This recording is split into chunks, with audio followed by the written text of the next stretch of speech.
Hello and welcome. We have with us today a very special guest joining in, Mr. Sri Datta, Head Equities of Canara Robeco AMC. Sri Datta, thanks a ton for joining us today on the show.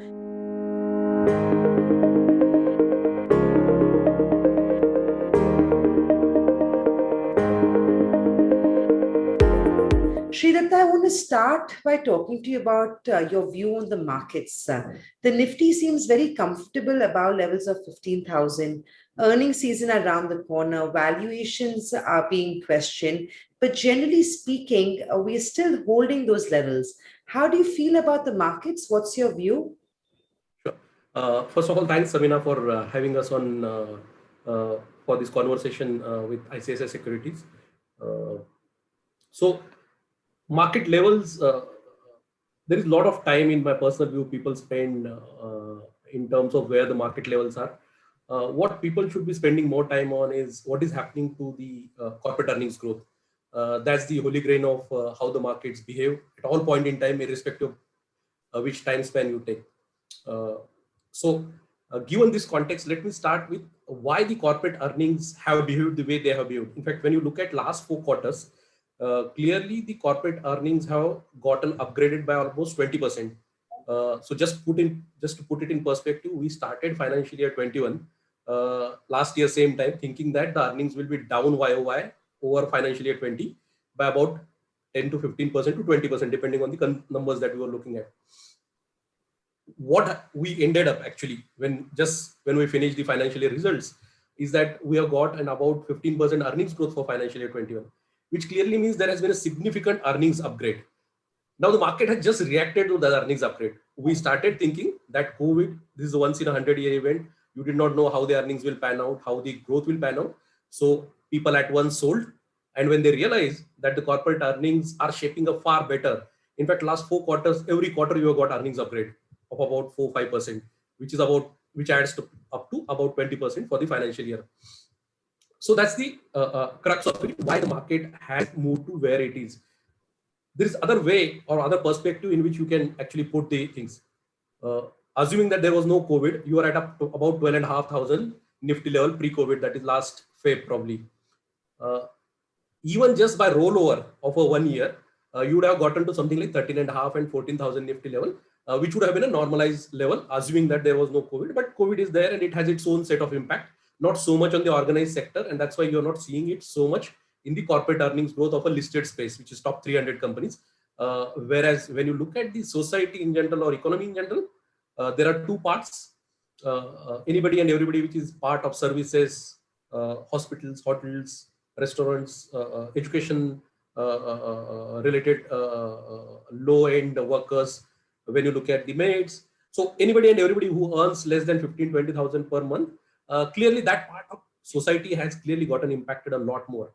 But to the same degree, it has not reflected in the corporate earnings because the mass affluence, mass middle class, lower middle class, fortunately, you haven't seen the amount of job cuts or cash flow cuts as people anticipated initially last year. So that's the sum and substance of what has happened to earnings. So at core is the market has retraced significantly because of the retracement in the corporate earnings growth or the surprise in corporate earnings growth.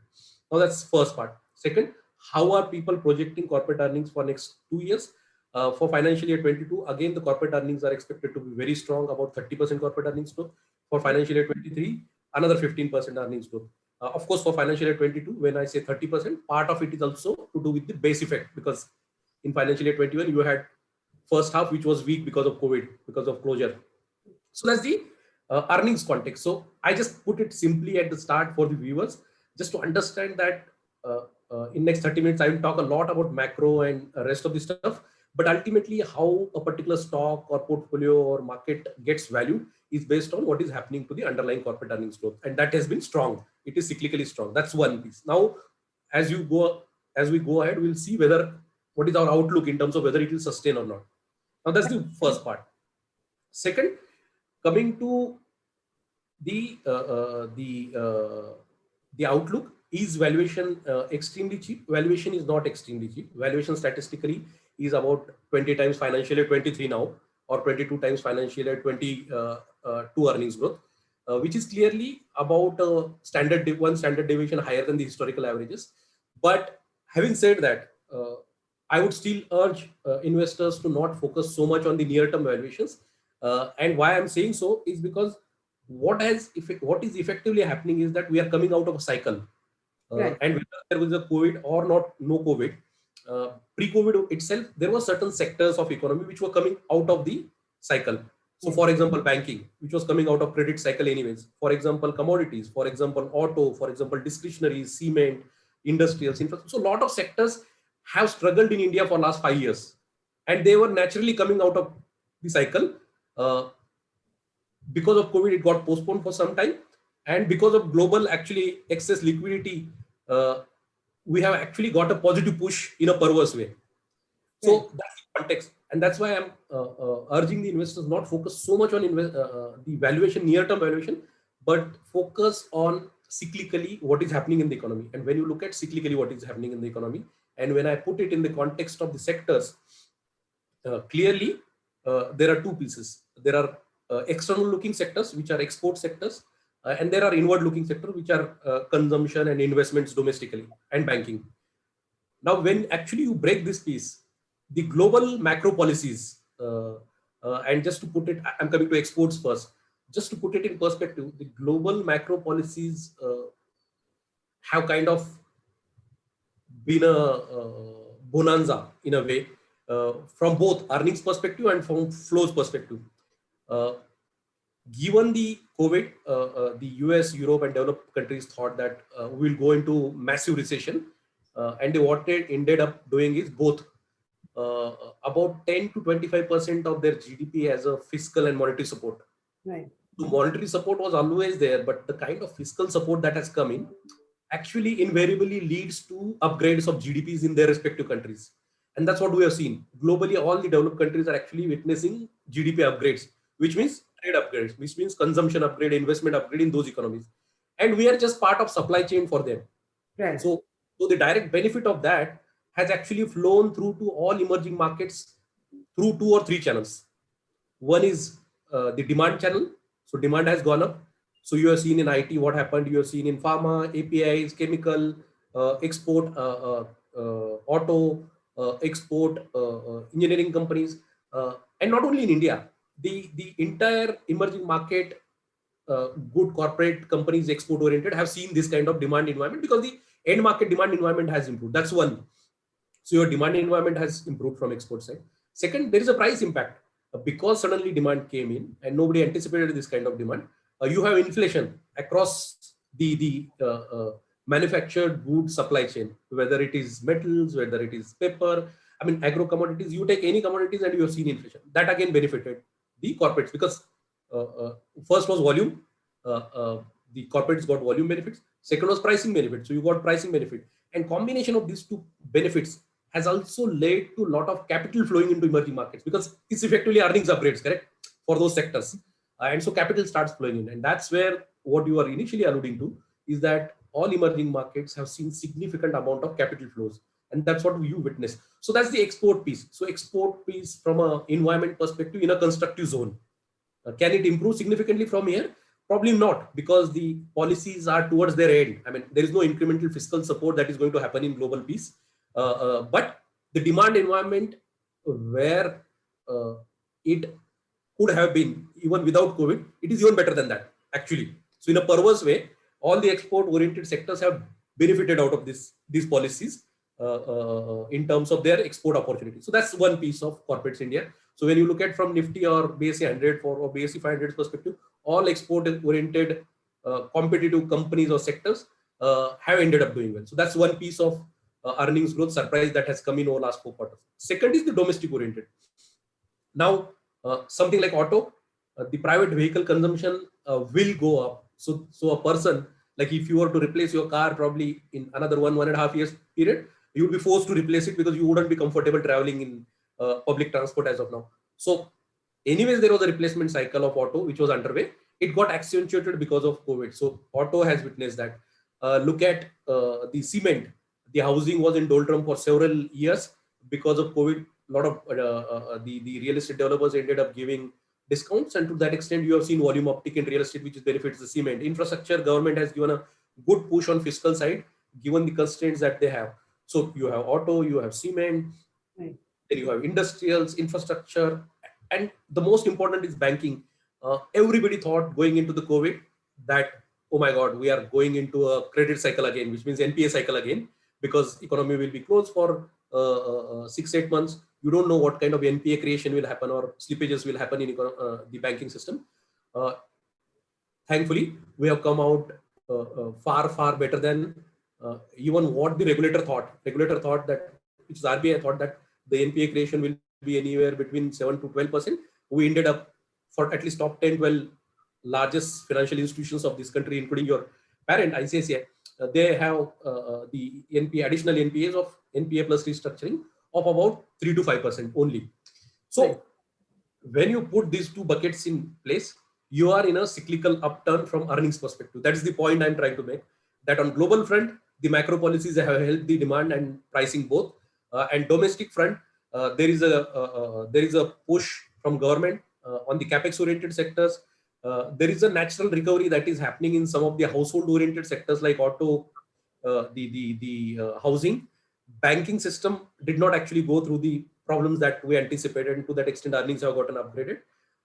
And last but not the least, as while we will get COVID 3 and COVID 4 and COVID 5, in my view, personal view, with the kind of vaccination pace globally and domestically, the number of people who will get infected as well as get hospitalized, more importantly, critically impaired, will be lower and lower. And to that extent, the aggregate demand in the economy, the GDP growth rates, the corporate earnings growth rate from demand perspective will be less hindered.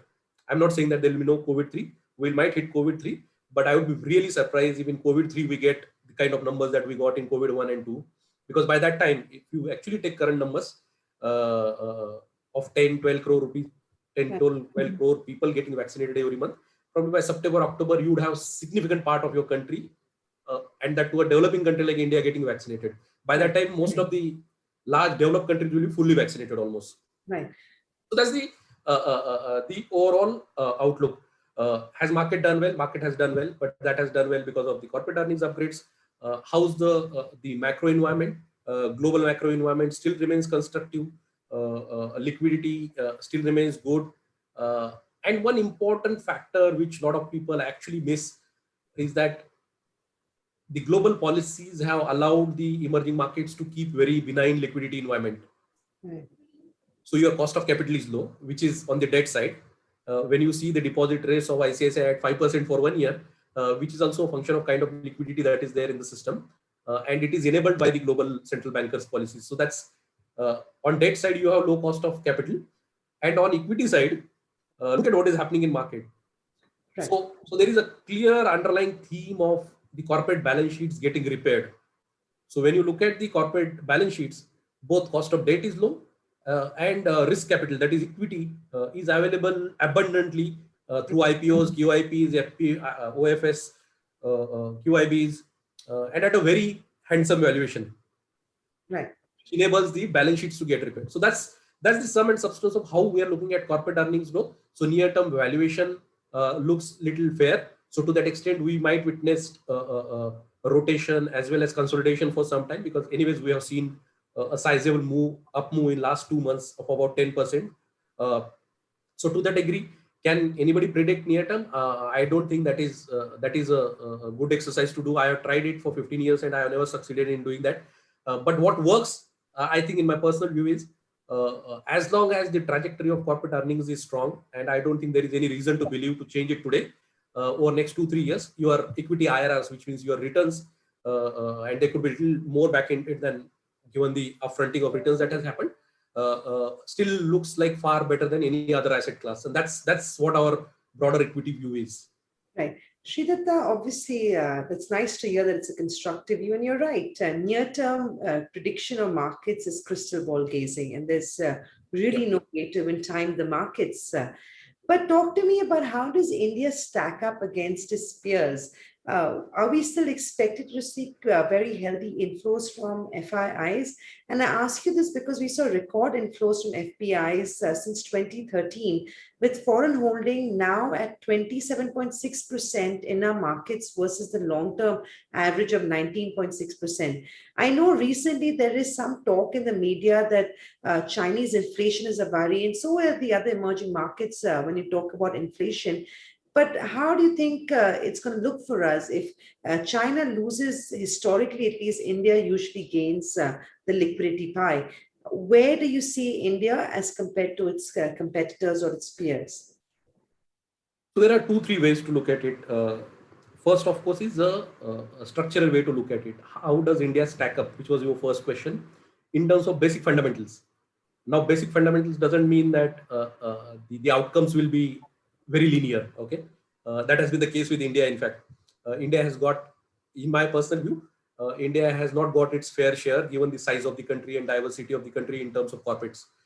But having said that, the fundamental building blocks are in place, and which has become little repetitive for us to keep telling that to investors. But nonetheless, that's very critical. See, your demographics is in place. Okay, from technology perspective, you are leapfrogging. From infrastructure perspective, you have done well. The most important thing when an outsider looks at you, because and we interact with Robeco, which is our JV partner, all the time, they want private enterprises which are run efficiently. And India is unique in that way. When you look at all emerging markets, okay, there are very few large emerging markets where there is such kind of diversity and extremely efficiently run private enterprises which are listed, okay, who display higher than average return on capital deployed, which is ROE or ROC, whatever you look at. And from that perspective, when you go to different emerging markets, clearly India stands out because India is one market which is not commodity driven. Like most of the emerging markets are commodity heavy. When you look at, except China, and China you can't now say it's an emerging market, but most of the other bit CIS countries, Latin America, Indonesia, except Korea, Taiwan, and probably China, which none of them you can now classify as emerging markets. Rest of all of them are like more commodity heavy countries, whereas India is one unique market where there is a lot of domestic consumption oriented story. There is a lot of investment oriented story. At the same time, there are certain sectors which are extremely good on export side. And on top of that, they get clean corporate governance extremely efficiently run by private individuals or promoters or managements, companies who deliver higher than above average ROEs. And I think that's the attraction point for India. And also, given the demographics and all the other structural parameters, and on top of that, government has been putting in place all the building blocks over last 6-7 years, GST, DeMon, and then taxation cuts, and now basically PLIs and a lot of other manufacturing reforms. Clearly, India is one emerging market where there is huge scope for per capita increase over next 10 years. And I think that's how the foreigners look at us. While the domestic investors, lot of time, we tell them that look at 3 year, 5 year, they keep looking at near term. But the foreigners and long only guys tend to look at India from this perspective, that if I stay in this country for 5-10 years, can I get that 10-12% or 15% CAGR? And am I invested in right kind of set of companies? And in India, at least 100-150 extremely well-run, efficient companies are present, which is very rare in emerging markets. So I think that's the sum and substance of why India keeps receiving more money. Both, it's not only on FI side, even your FDI has been improving over a period of time. Actually, if you come to last year, I think that's one of that also happened. One of not in a negative mean, but means that people had before that FIs had pulled out $8 billion in the first 3 months of COVID, thinking that emerging market like India with such population will have terrible time. When they realized that vaccine is coming out much faster, India actually experienced a much low intensity first wave. And that's why you got that between August and March, you got that kind of $30-35 billion of inflows. I think that's not repeatable necessarily. That was also a function of valuation. Then it was really cheap then. Right. But will we get constructive FII investments over a period of time, I think that will continue either in the form of FIIs on equity side or FDI side, and if not there, then on the debt side. So, but capital is going to come to this country. I mean, that's a broader medium-term view. Sridhar, post-COVID, the world, like we discussed, looks very different. If you can very quickly take us through any new ideas or themes that have emerged in the markets now. So there are two themes which have clearly emerged, and I'm just actually pointing out these two because these I think are the two most critical. One is with COVID.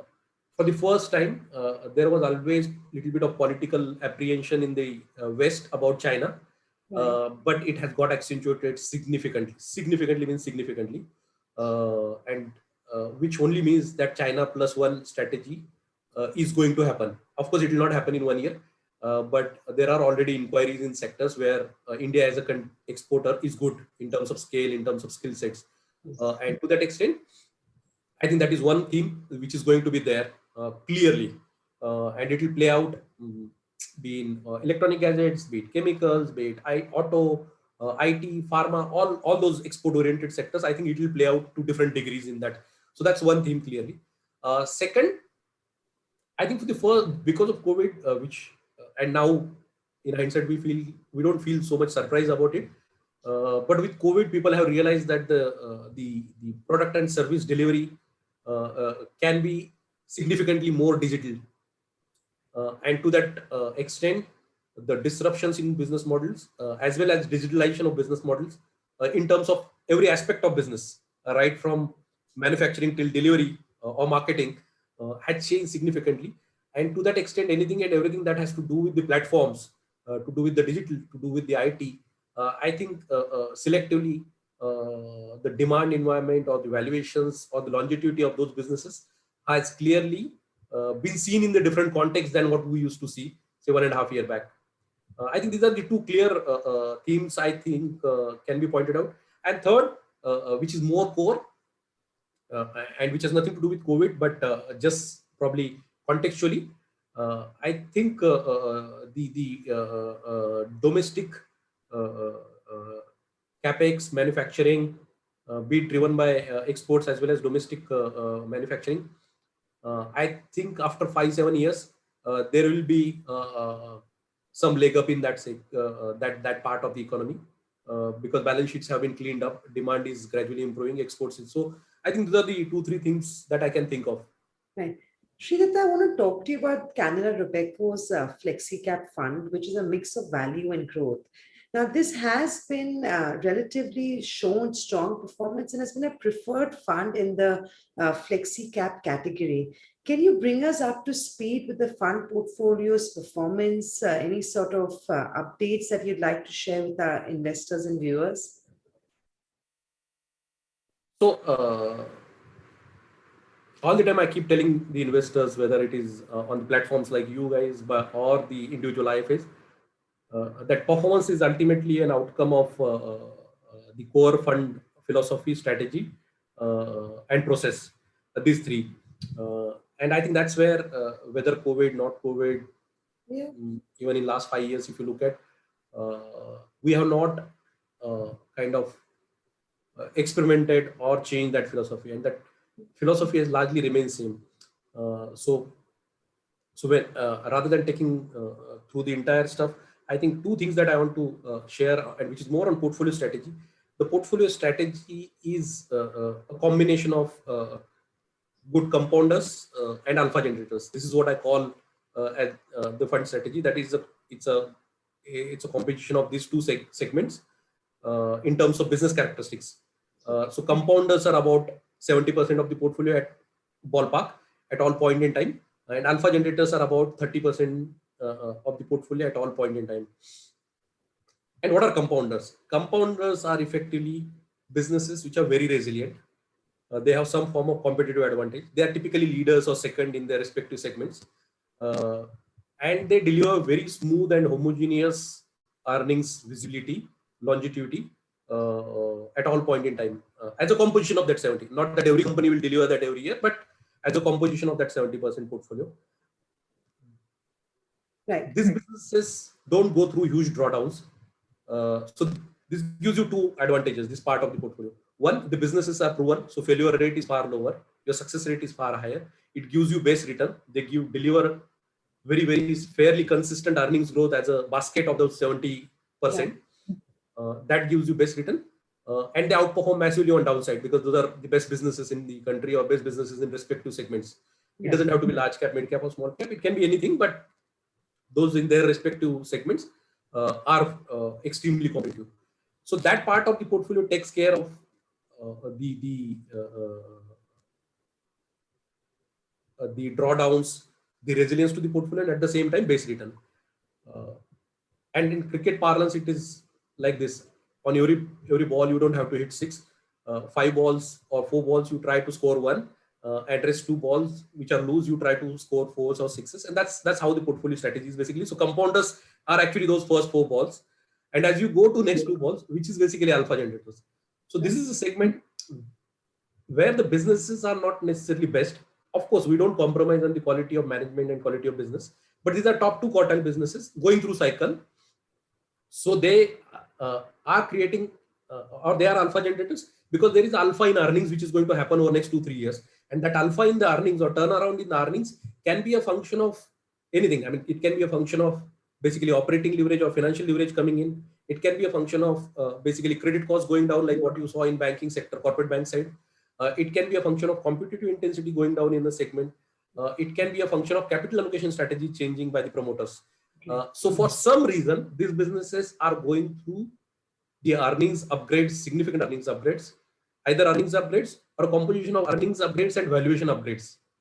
Like for example, when the promoter changes the capital allocation thought process, the multiples undergo change. Having said that, just to simplify, this allows you to create a significant alpha in the earnings and thus the stock prices. So let's say the portfolio strategy, compounders plus alpha generators. That's the core portfolio strategy.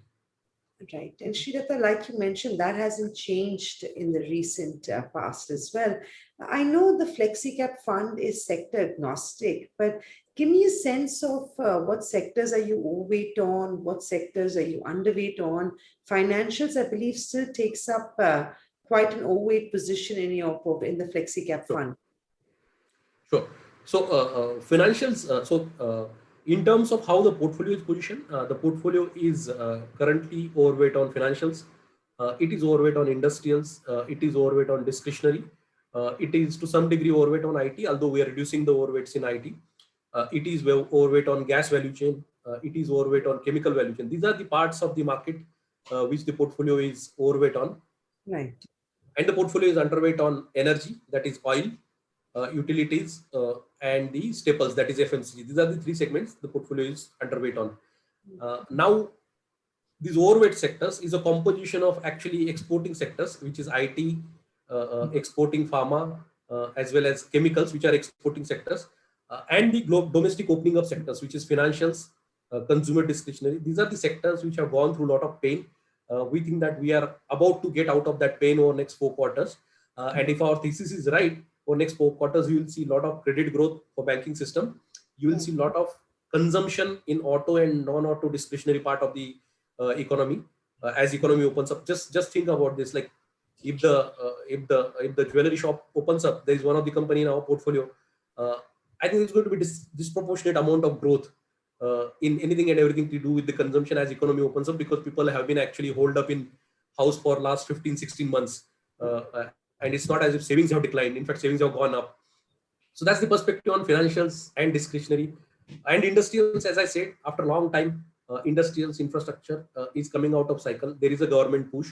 There is an export push on manufacturing side, and that's where the industrials is the overweight. So that's the sum and substance, financials, discretionary, industrials, consumer discretionary part of the market, which is and IT, pharma selectively are overweight. Although IT we are gradually reducing.